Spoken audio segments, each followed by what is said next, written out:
You are also at UCLA? What is this like UCLA reunion time?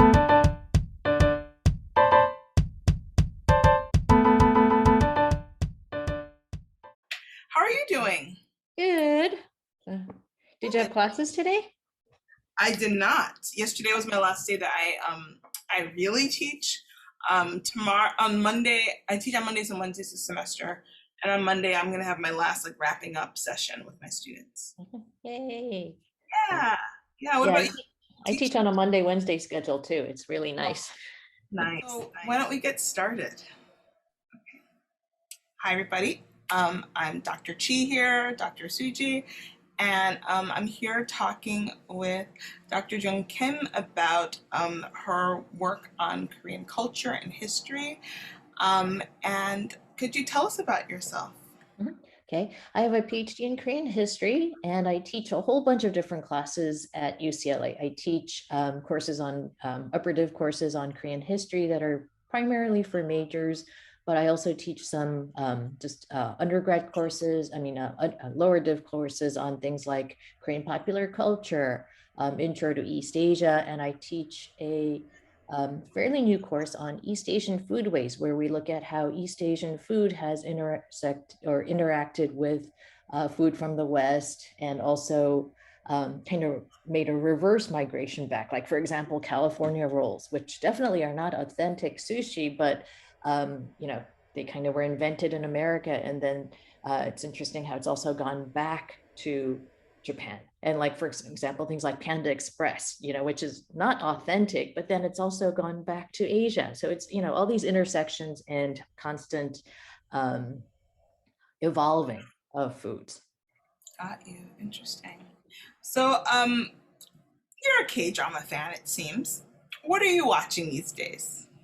Oh my goodness. Okay, so I just finished Novelera on Tuesday, so that one's done. I'm watching Mouse, Law School, Vincenzo, which in Korea they call Vincenzo. I know I'm watching other things. Also watching couple of older ones.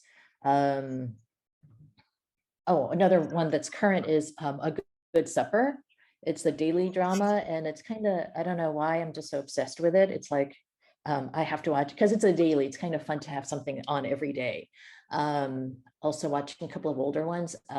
Tangum, My Grandma, and then this other one about something about the King's Loves or something. Hmm. Only watched a couple of episodes of that one. Okay, Is that it? Yeah, that might be it. got you, got you. And so, I don't want to make an assumption, but could you like tell us like how did you get interested in K dramas? Um, well, my husband's really obsessed with them, and normally he would watch them on his own, but during the pandemic, we're stuck home together, and so I started watching more of them. Like before, I'd only watch one if it was really good. But Mm-hmm. since the pandemic, I pretty much will watch a lot of them. I think I'm on my 52nd series since the stay-at-home orders began in March of 2020. So I'm really watching them on a very ramped up level. Okay. Um, so but before that I'd watch ones that like people really raved about. But Oh yeah. now I'm like actively looking for new ones to watch and pretty much spend, a few hours a day watching them. Okay. Got you. Got you. So like for me, like I never thought about Korean dramas until the pandemic happened, and I've lived abroad a couple of times. I lived in Spain and Brazil for research and learning and to learn the languages, and like um I'm open to watching foreign films. I'm Nigerian American, and so I watch Nollywood films sometimes. And so like Netflix is like, oh, you like international stuff? Okay, we'll recommend this show to you. And I'm like, what is this thing called chocolate? I don't know what you keep referring me this show called chocolate. I don't know. I'm not interested. And then like, but it just showed up for months and months and months. And I'm like, why am I not wanting to watch this? I like chocolate. Like, why not watch this, right? And the pandemic hit. It's like, yeah, let's try this chocolate thing. And I was like, what language? Oh, it's Korean, I think. And then that's how I ended up down the rabbit hole of Korean dramas. So like for me personally, I feel like I've learned a lot about Korean culture, but then at the same time, it's like, but have I though? Because it is just like it's media, you know. So there's always some level of interpretation involved. Um, how should we approach understanding Korean culture through K dramas? Okay, I think there's a lot there that is um, accurate in terms of Korean culture. But I think if you look at Korean dramas as something that's entertainment plus commercialism, and that you can filter through the parts where, yeah, I mean, just like you can tell all the product placements, be able to say, okay, people don't actually, use products like this, and if you can see through the um, the commercial capitalism part of it, and I think you can see a lot about Korean society and culture that is in there. The historical things tend to be less accurate historically, but I think in terms of things about Korean society, a lot of things do hold true, except there, of course, an awful lot of coincidences in Korean dramas that don't necessarily happen in real life. Hmm. But yeah, I think a lot of it is it's a pretty good depiction. Also, I like to look at K dramas as a barometer of what is really concerning society. Like, for example, in the last couple of years, there have been a lot of dramas about single moms, and I think that's some subtle subliminal message there about, yes, women should be single moms rather than for example, having abortions. And I think that's because of the negative population growth in Korea. They're really trying to encourage people to have children. So I feel like, like when you see, like when the camellia blooms, what was that other one? I forgot. This woman, and she's got like three different men interested in her, and like the question is kind of like, oh, who's the dad of her? Oh, uh, I just watched that one about how there's like they're making a film, right? They're Mhm. trying to make a film. Oh, um, Right, Sylvia. Was it love? Yeah. Uh-huh. yes, I just finished watching that one like last week, and I Yeah. really, really enjoyed it.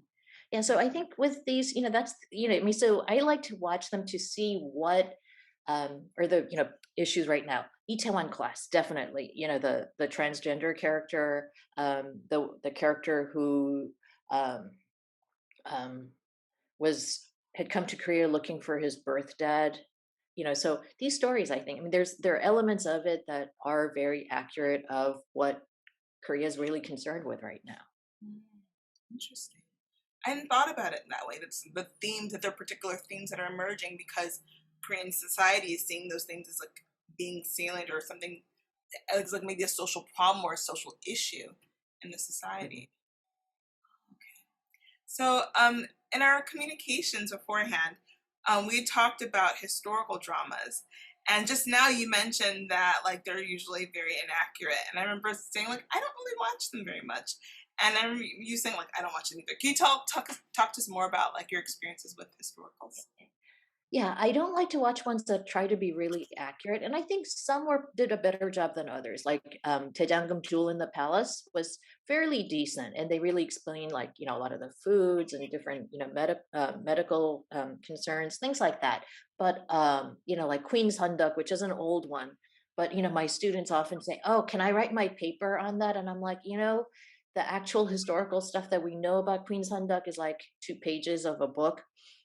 They made up everything. And so I have a little bit of trouble with that. But the ones that to me are just comical. Like I watched Mr. Queen, enjoyed it a lot because to me that's just comedy. It was a romantic comedy. It was not trying to be historical. Um, what else did I watch? The Tale of Nokdu, again, it was totally unrealistic, but I thought as a comedy, it's fun. That one was unrealistic because, I mean, like same thing with Mr. Queen also. Back in Joseon, you really didn't have elite women going out in public, especially, in the company of men they weren't married to. It just was unheard of. So those things were really inaccurate. But I think just as comedy, they're fun. I really liked Mr. Queen. It got a lot of criticism for its portrayal, but I did like it. I didn't watch Joseon Exorcist before it was pulled, but apparently they're retooling it all, bringing it back out. So I definitely try to watch it then. But I generally don't like.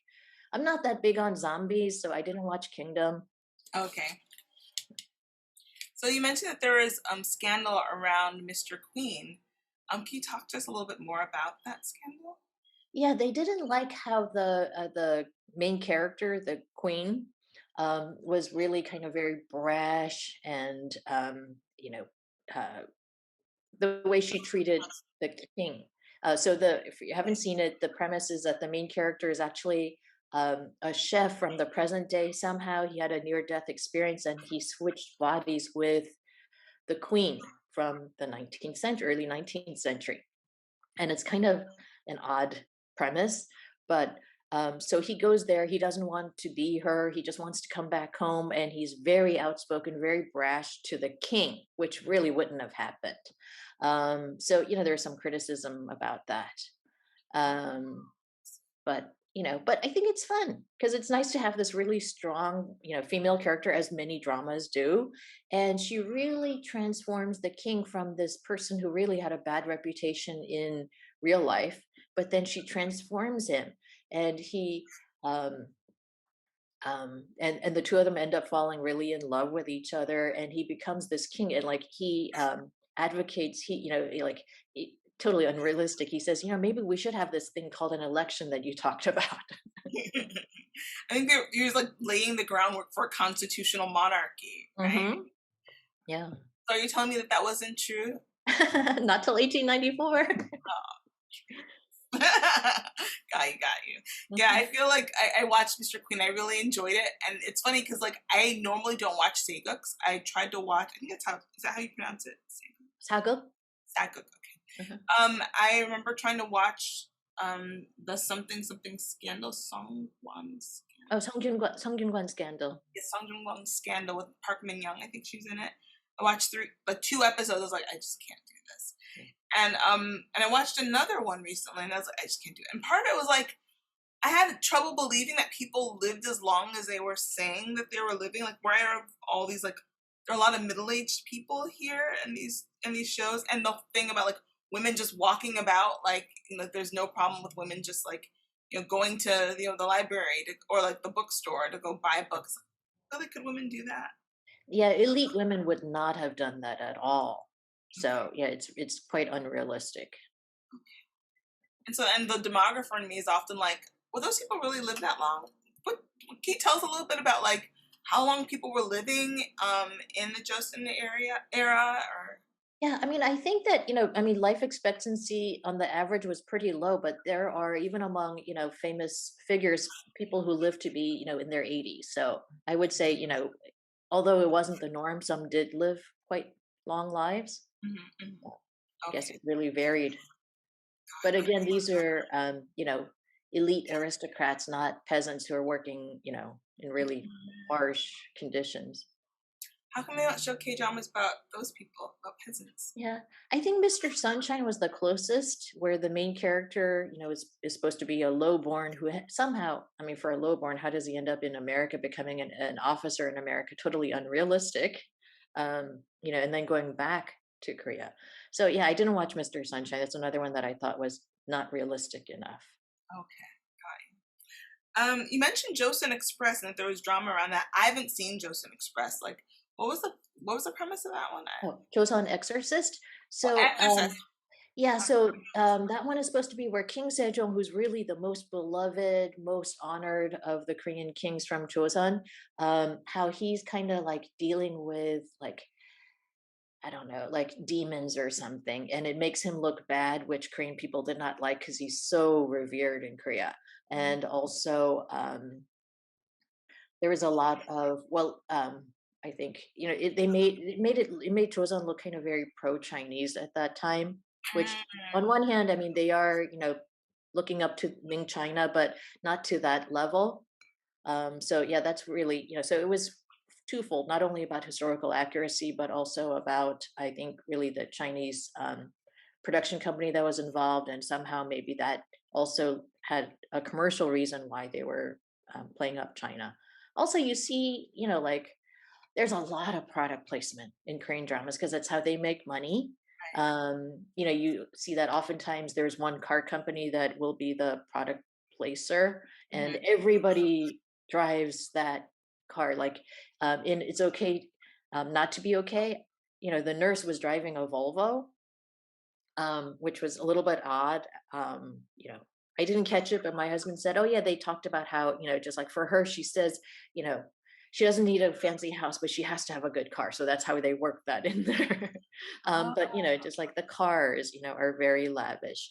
Another funny thing is, this is cynical, but and it's been somebody wrote a scholarly article about it. They said the reason there are so many time crossovers where there's one segment, that one storyline in the past, one storyline in the present, is because they can't do product placements in the past. There has to be a contemporary, um, you know, co-plot, or parallel plot in order to do the product placements. Oh. So with dramas that are set like in the Joseon era, is that part of why they're so expensive to make? Or like how do they get around that? Oh, there are entire sets in Korea that have, the different time periods. So they use those sets. They're large sets. There's like a big set that's the colonial period. They use a different set that's, there are a couple of big, large scale sets for outdoor, that have like palaces and stuff. So they use those. So I don't think that they necessarily cost more, maybe more in costuming, but they don't cost more. But, people love the historical settings, but I think people like it even more when there's like a contemporary thing. Like, remember My Love from Another Star? It takes place in the present, but they have these flashbacks to the past. I think because Korean people, many of them are history buffs, and many of them learn their history through dramas. Like my one time, I was out to a dinner with some relatives and their friends living in San Diego, and the husband in that family said, "Oh, you're a historian. I love history. I'm going to sit next to you at dinner." And I was like, "Oh God, he's going to keep telling me, his entire understanding of history is going to be from dramas, and I have to deal with this." Oh, got you. So yeah, I mean, a So lot this of people visual watch seems like dramas and think that that makes them experts on history. okay. So my first question was, how was that exchange? Was it okay, or did you like inwardly roll your eyes half the I time? did. Okay. And there was one point where I used to host this annual, like a Korean trivia contest, but it was like trivia based on history and things like that for kids. Like we had an elementary division, I think middle and high school divisions. And one time afterwards, after we gave out the prizes, somebody came to me, a parent, and said, "You have your history wrong. I know because I saw it on a drama." I was like, "Oh gosh." No, no. People are not coming up to you, Ms. PhD in history, saying, "Oh no, no, no, you don't know your history because I watched this drama." People are not coming. No, don't tell me that. Happens. Oh gosh, I'm like too drunk. Okay, so like it's interesting you mentioned this because I feel like same things happen in the United States where like we watch historical dramas, like movies, especially, and when they okay, now I understand history. Like a lot of us in the United States rely on films and television shows to help us understand history. Um, I'm just wondering, like, do you think that it's the same with people who watch Korean dramas? Is it exacerbated? Is it because this is just the American way of learning? Like, do you know if people in Korea do the same thing? Oh yeah. Oh no, definitely people in Korea do that a lot, where they watch something and then they feel like, okay, now they know everything there is to know about a certain topic because they saw a movie on it. Okay, okay. Yeah, I think that's pretty typical. One thing that I'm trying to retrain myself is that, well, I watch a drama like Alice, right? That's very I kind of haven't seen sci-fi. it. Oh, okay. And I'm like, okay, so I don't say, okay, that's how Korea is. We don't have time travel, obviously. And so I should really suspend my sense of belief when I watch, or disbelief when I watch historical dramas as well, I think. Mm, hmm.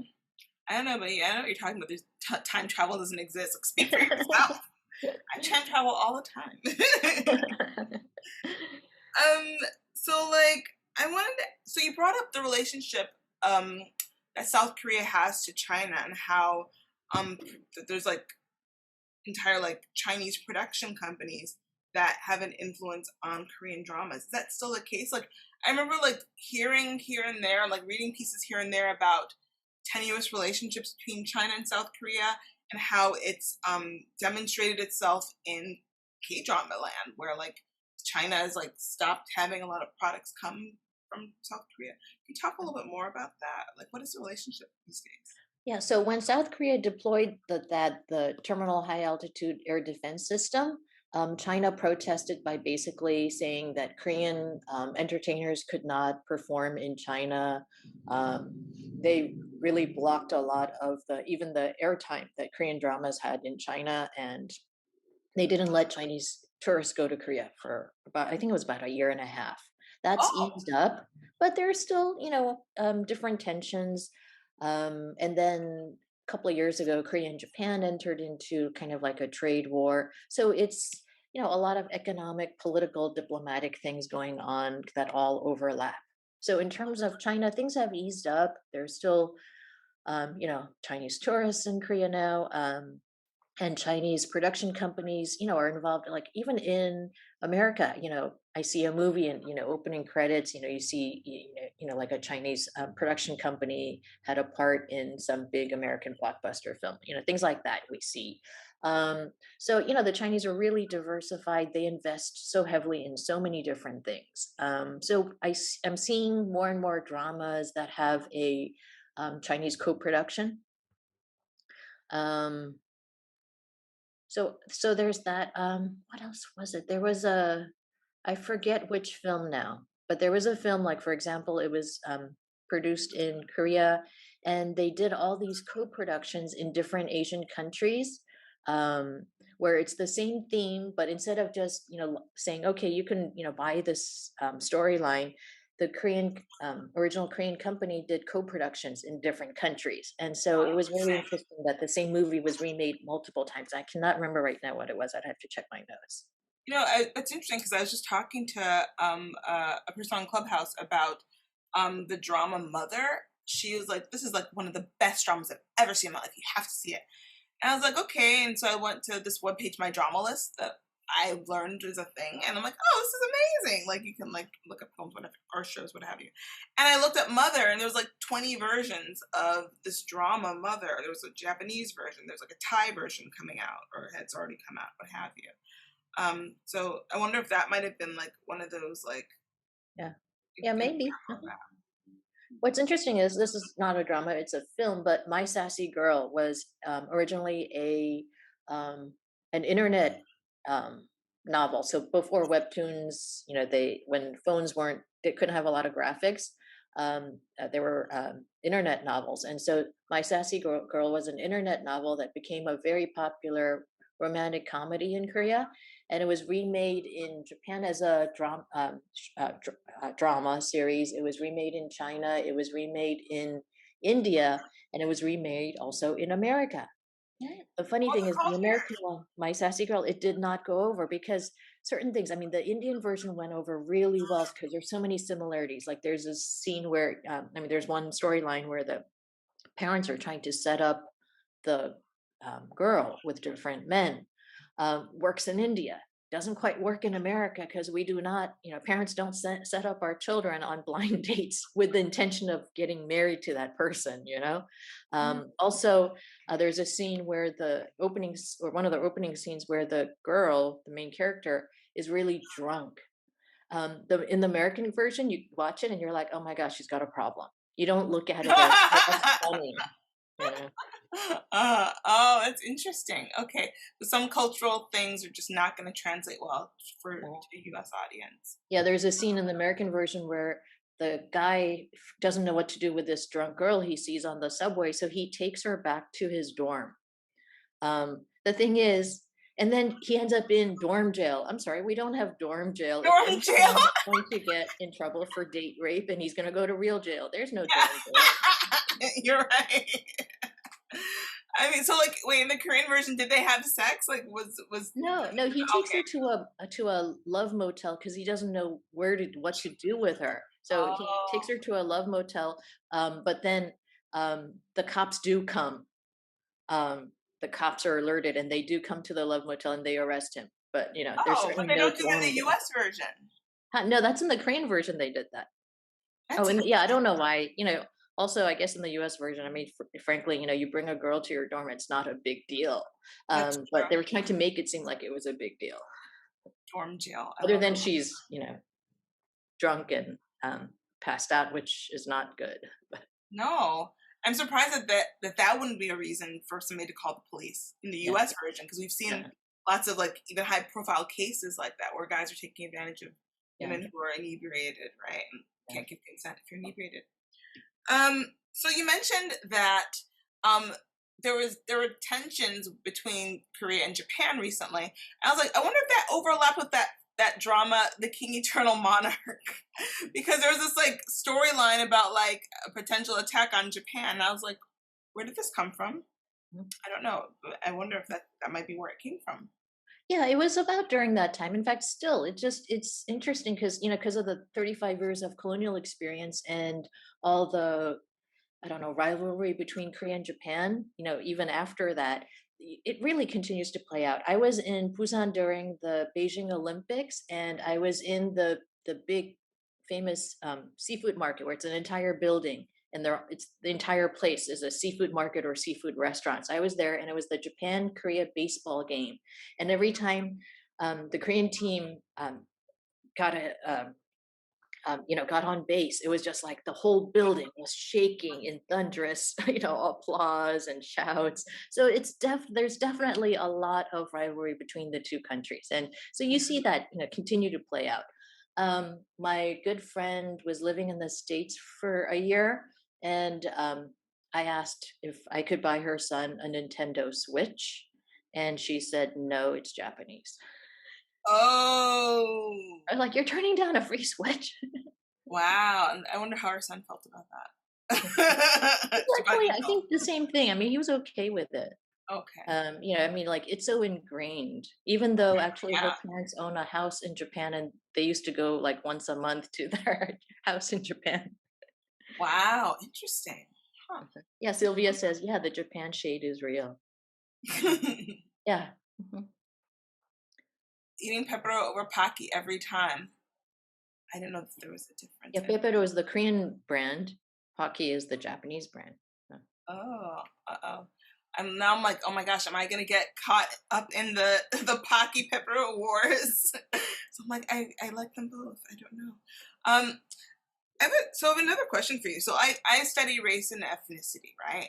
And watching these dramas, for me in a way was a respite from thinking about all these black people that are killed by the police and all the violence against um people of color in the United States. And but then thinking like watching the shows, I'm like, but is Korea really as homogenous as they make it seem in these dramas? And I'm like, I remember just like reading about the issues of I think Filipino migrants, and that there's a large South Asian um, population there. I don't know how large. Can you talk to me a little bit about like what real life Korean like ethnic racial relations are like versus like how it's depicted in K dramas? Oh. Okay. So Um, quickly going back to the Korean creation myth.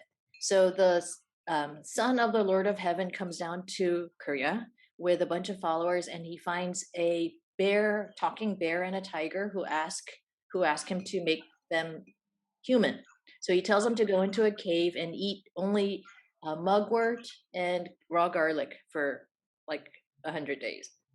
They can't, the tiger can't cut it, runs out, loses his opportunity to become human. The bear perseveres, becomes a human, and a beautiful human at that, beautiful woman. And she's like, all's good, but I'm kind of lonely. And so the son of the Lord of Heaven says, well, I'll become mortal, and we can, you know, Get it on.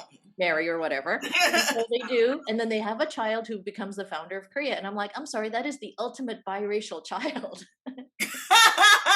Yeah. um, Yeah. so from there, it's supposed to be homogenous.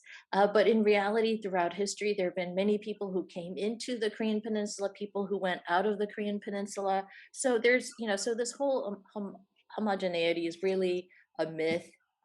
It's inaccurate in terms of, more, present day.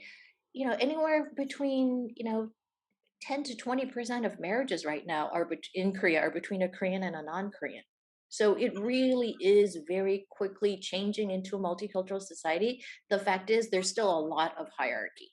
Mm, Um, a lot of the marriages happening are between a Korean man and a foreign woman, who's just only just like I would say one step above picture bride because they're well, maybe not during this pandemic, but before there were these matchmaking tourist agencies where Korean men would go abroad, like to Vietnam, and they would, as soon as they arrived, they would go to like this bar, and there'd be these young women, all prearranged to be there to talk with the men, and they form like love matches right there, and they go talk to her family, get permission for them to marry, and they immediately start their immigration process right there, where he goes back to Korea. But then over the next 6 months, she has to learn Korean.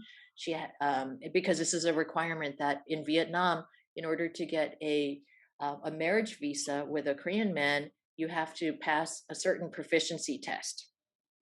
The Korean government requires this because they figure it'll be easier for the women if they speak some Korean. right. So Oh, so it's there like are also, many other women, foreign women who've married Korean men, but there's all this hierarchy about it. And the Korean government really expects assimilation, not acculturation. And a lot of the biracial couples are in the countryside. I had a student who was teaching English in Korea. He's Latino, but he went to Korea because he loves Korea, and he was teaching English there. And he said it was like this entire elementary school that was big enough for hundreds and hundreds of kids, but right now had fewer than 20 kids, all the way from K through 6. But this is Korea. They're committed to public education. Despite that, they had separate classes for every grade level. They had a principal and an assistant principal, and so he was there teaching English, and he said, yeah, at least half the kids were biracial. wow. Um, and I was just talking to someone this week who is in Korea on an investor visa. So she sponsors her housekeeper, her Filipino housekeeper. And she was talking about, um, the Filipino people in Korea who are largely undocumented. So they're there. But right now, the Korean government knows that there are a lot of undocumented people in different industries that they're needed because of the labor shortage. So apparently, a man who's working at I don't know what you call it, um, a pork butchery plant. I don't know what you call those. Packing plant. Yeah, but specifically pork. Yeah, a pork, I guess, a pork processing plant. Um, got caught because he was riding his moped, and so he got caught, and he explained, who he is, where he works, and the police officer let him go without even a fine for a traffic violation. So it was one of those things where just like, and he gets, so he and his wife and child are all there. Child has I heard deaf. Um, and the three of them registered with a global center, so they get health insurance, they have a lot of support services, and through their church, the boy even got cochlear implants. Oh, wow. So like in Korea, like they need more labor than they can provide, especially in women who work um, as housekeepers and nannies, as and a lot of men in factory labor. So these are there's not enough um, domestic labor available to fill all these jobs. So Korea knows that they're there, and right now the policy, at least under this president, seems to be okay. We know you're here. There are services, you need to find them, and we know you're here, and we're going to just let it go. And like for example, in Korea, during early in the COVID, they were giving free treatment to undocumented workers, guest workers as well. Okay. Um, you know, so they're there, and they're very. I would say they're definitely um, of you see them. You know, they're not hidden as much. So what? How does that square with what we see in K dramas? I feel like I don't see those kinds of stories. Yeah, we don't see them a lot. I mean, like in Itaewon Class, there was the one character who works at the restaurant who It was black, had gone to Mali. I remember. Korea. Uh-huh. Yeah, Yeah. yeah. And Um, I was like, if you're from Mali, you wouldn't have an English accent. You'd probably speak French you'd speak English with a French accent, but yeah. teach his own. They Yeah. did the best they could. Yeah. Um, and it's also odd, like in Vincenzo, like, he's a adoptee raised in Italy, yet his Korean's way better than his Italian. Right. I don't understand. I mean, you do the best you can, right? It's Kdrama. But it's interesting because, like, watching Itaewon Class, I remember thinking, oh, wow, a black person. But then I was like, but don't they have a lot of Asians in South Korea? I'm like, what? I, I just found it really striking that it would be a narrative about a black person given they're in Asia. But I guess I wonder if like that's like a colonial, um, uh, maybe a part of like the U.S. influence and colonizing influence in the world, in which when people think about race and interracial relations, they automatically think about black people. I don't know. What do you think about that? Honestly, I felt like that was a commercial decision. That it is my Ah, guess that they're like, hey, maybe if we have an African Korean character, that'll go ah, well with our audiences. I really ah. feel like a lot of things with K drama really are, commercially driven. That makes a lot of sense. I keep forgetting, like, we live in this capitalist machine. Hello. Of course.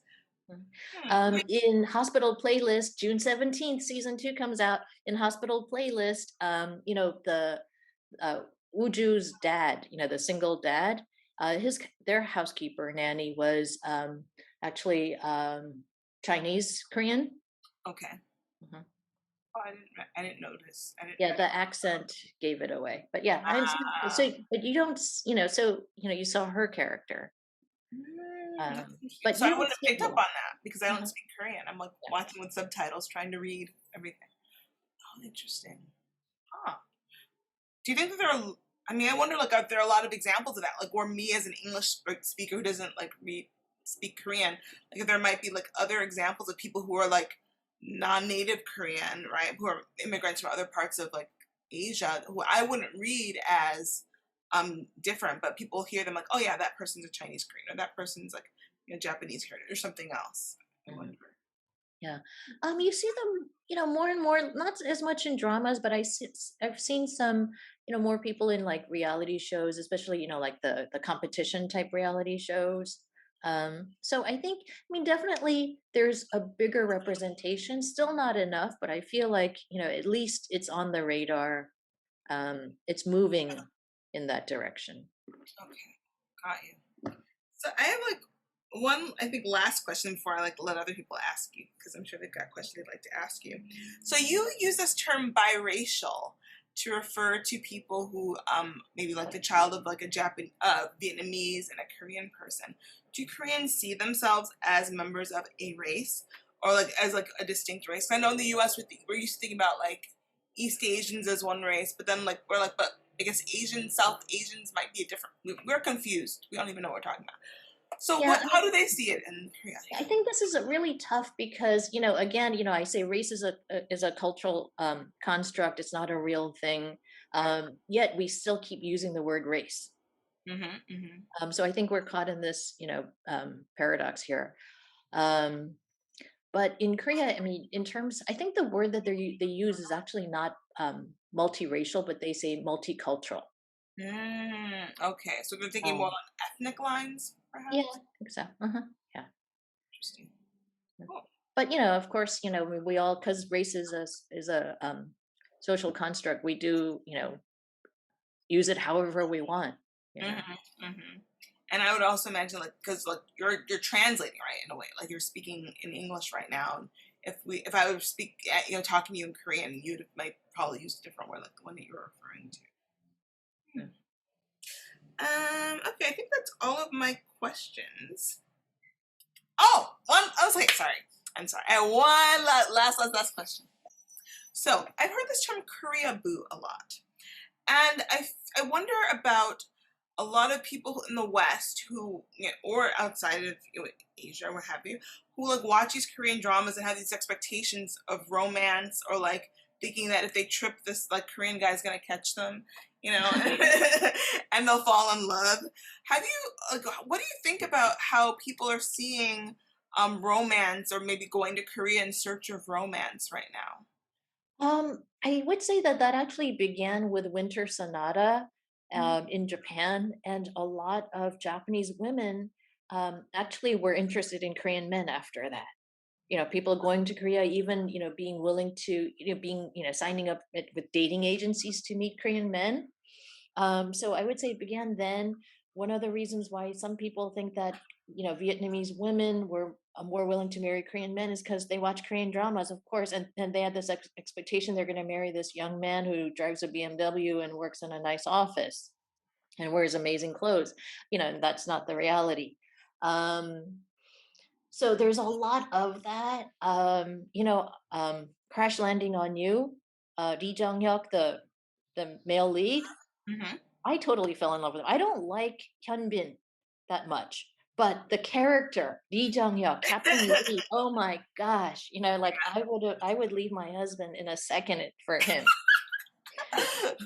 And a lot of Mr. people, Jung-Kim, you didn't hear that. no, he knows it too, but not Hyunbin the actor, Right, that I understand. character. I'm But just like, like so there are a lot of people, I think who did get very drawn into the whole mystique, and Korean men seem so much more um, I mean, it's a very different sense of masculinity, and one that maybe by American standards, yeah, they don't look like football players, but they are very comfortable with their masculinity. You have to be comfortable with your masculinity to wear makeup, I think. yeah, a little BB cream here and there. Yeah. Uh-huh, So I uh-huh. would say things like that. So, there's definitely that. Another interesting thing that's somebody documented is that this in Japan, they said Japanese mothers-in-law and foreign daughters-in-law actually bonded together by watching K dramas together. Aw, that's sweet. That's So, sweet. this is very interesting thing that K dramas are doing, in terms Huh. of bringing people together. Okay. So like I've been watching some YouTube videos, like black women. I don't know if you could tell. And I've seen I watched a couple of videos where they're black women who are talking about their experiences dating in Korea. And they talk about like this hypersexualization thing, that I guess like the influence of, the West, like the United States, our media and how people see black women. I was wondering if you could if I was wondering like, and also in addition to that, this idea of like Western women in general, across race being like easier. I'm just wondering, like, do you think there's an opportunity for lots of Korean men to become F boys? Or You know, um, is it I just think the same no matter where you go? yeah. I think that there's that stereotype, but also I think, it kind of works everywhere. I mean, like, there's also, the hypersexualization of Asian women in America. So I think just people tend to hypersexualize women in general. Mm. In Korea, just like, it's very different today. Young people have premarital sex. I mean, I tell my students there are people having premarital sex 100 years ago. Just like it's not something you invented, okay? Uh, Really? but yeah, so I think there's a lot of those stereotypes, but at the same time, I think I mean, certainly there's stereotypes they don't hold true, and overall, I think women in general tend to be hypersexualized. That makes sense. Yeah. And Yay, even baby. within Korea too, there's like, and you see it more in K dramas as well, where it's not so chaste. You see people meeting each other and having sex on the first or second date. Wait, what K dramas are you watching? I've not seen those K dramas. Got you. Okay, so let's see what people in the audience have to say. You guys.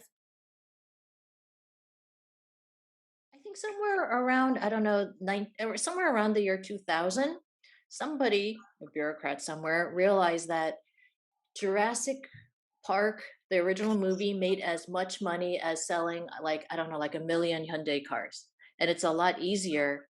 People don't need a car, every other week. But so they were like, hey, maybe we should really think about the entertainment industry. And so the government started not directly promoting Korean culture, but like helping them. Like they set up this organization by which it's easier for foreigners to license Korean entertainment, for example. So a lot of things that they spent a lot of money on. So there are two things going on in Korea. One is public diplomacy, and that's what the Ministry of Foreign Affairs is doing. So they're also really trying to um, elevate the image of Korea abroad. And MOFA is doing that through what they call public diplomacy and a lot of different things that they're doing.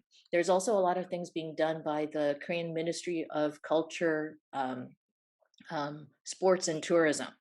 So between the two, you've got the soft power happening, you've got the public diplomacy happening. So this is really coming out in the world in a lot of different ways. Like, for example, um, Korea tourism, really has a lot of, advertising, trying to get people to go visit Korea, and for people who are in Korea to try to, make their experience more enjoyable.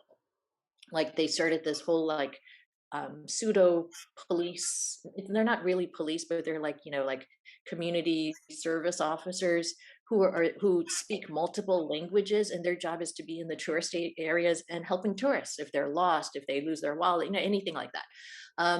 In terms of promoting Korean food, they're not actually opening Korean restaurants, but they really spent a lot of money to help Korean restaurant owners, like like you know promote themselves, by like having all these, just like, promoting Korean food, and that in turn helps Korean restaurants in, all over the place.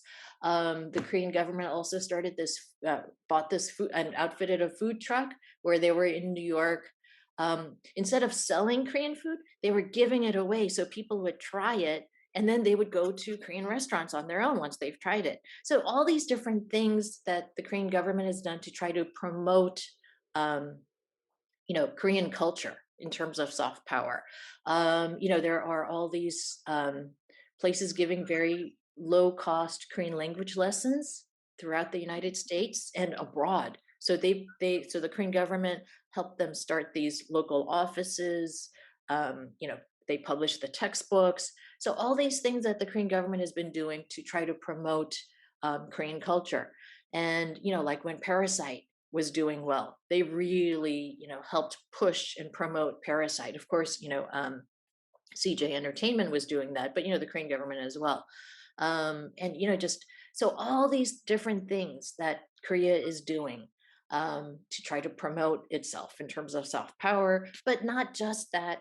Also through the Ministry of Foreign Affairs, also through public diplomacy. During the pandemic, they were doing mask diplomacy. So the Korean government sent out mask care packages to all of the Korean War veterans that they knew of. So they got, like people in all different countries. Like, for example, what was it?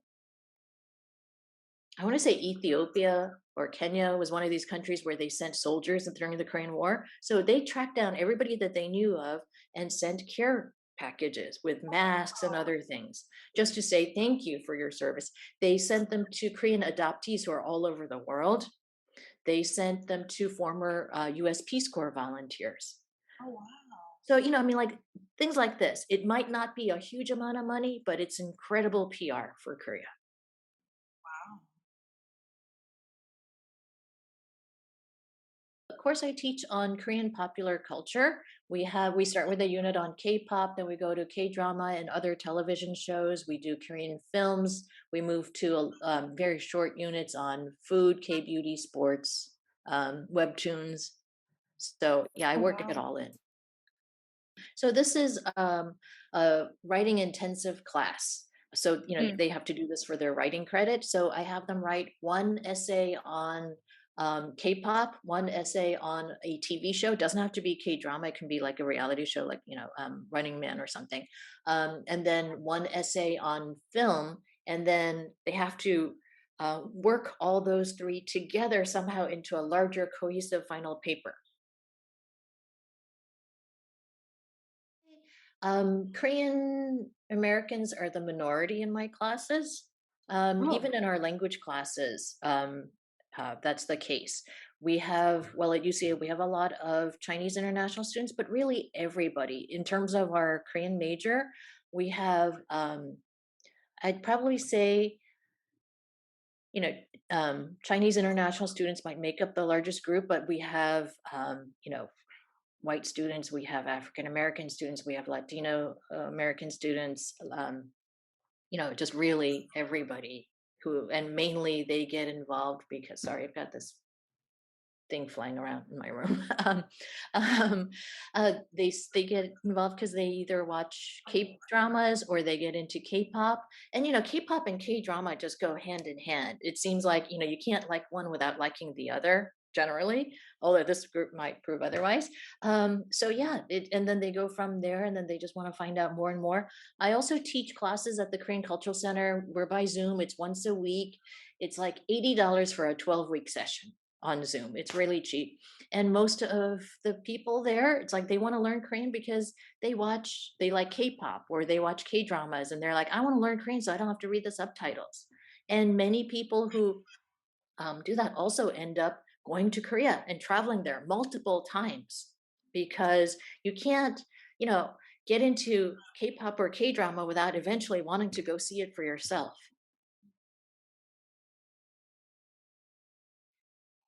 Something like Jewel in the Palace was actually better. I mean, aside from the dramatized elements, I feel like that one was probably better.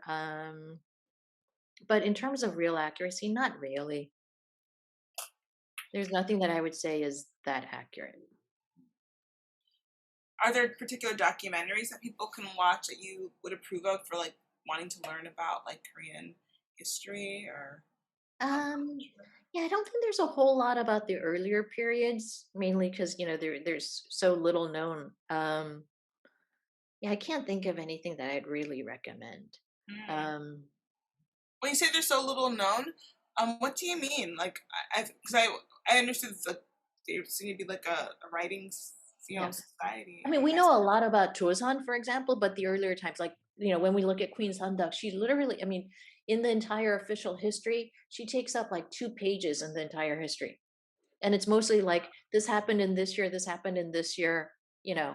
And so for them to have taken that and extrapolated into the entire Queen's Hunduk drama, they made up most of it. Mm-hmm.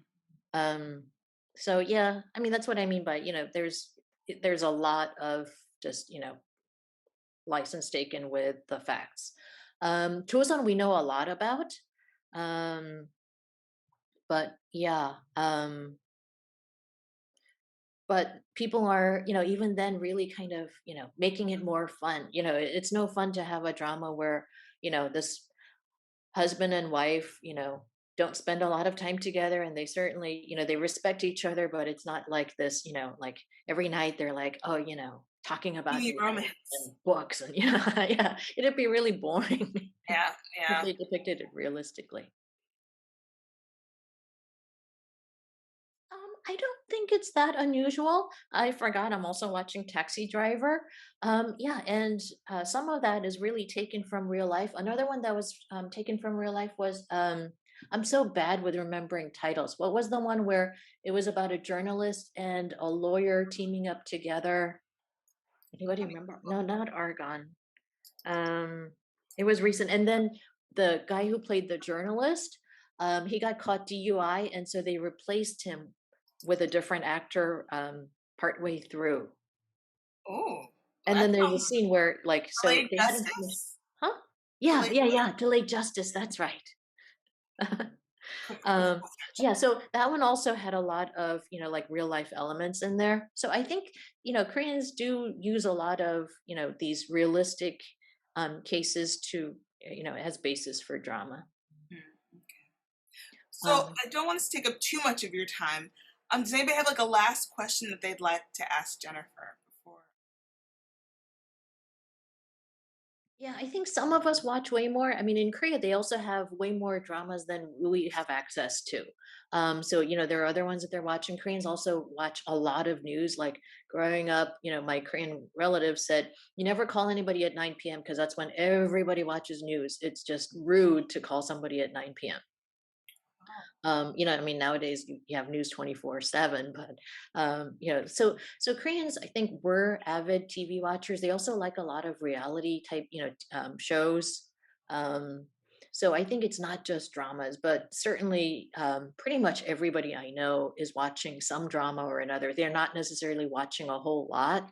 And then there are these daily dramas also that people, like to tune into because, just every day, like I'm watching a good supper, and I don't know why I'm so addicted to it. And my husband was saying, this is a plot that you can't really appreciate or enjoy if you're not Korean, because he's saying, there are a lot of strange, things in there that maybe it just seems too mundane. And most of his TikToks are like spoofs of parts or elements of K drama. And he does it. oh, He's during the pandemic. He's living at home, but he has this blonde wig that he puts on to be the female character, and he plays all of the characters himself. And oh, like it's really funny. And this is a kid who just during the pandemic started doing TikToks, and he's got 111,000 followers. wow. Well, thank you so much, Jennifer. It was lovely chatting with you about this, It was about great to K-dramas see and all Korean of culture. you. And thank you so much for inviting me. Of course, my Really pleasure. appreciate it.